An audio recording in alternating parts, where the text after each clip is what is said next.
Hi, I'm Dr. Kevin Skinner. Today, our focus is on something that's often overlooked. It's loneliness. Historically, we look at loneliness and a lot of people say, oh, you're depressed. But the research shows that depression and loneliness are two very different things, although they overlap.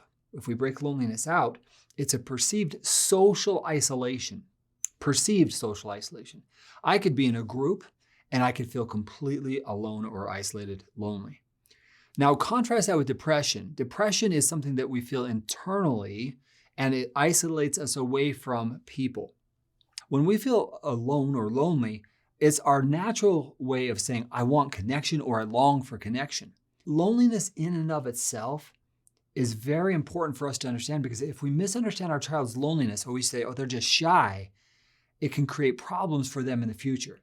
So I want to talk about some specific signs, but before I do that, there's research that shows up to 80% of children up to the age of 18 are reporting that they feel lonely. Now, as a parent, you probably felt lonely yourself. So it's not abnormal.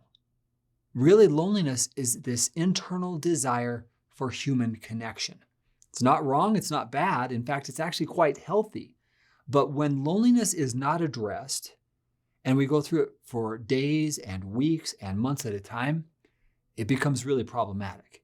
So if you're observing your child and you're saying, I'm seeing some of the signs, then we want to take action.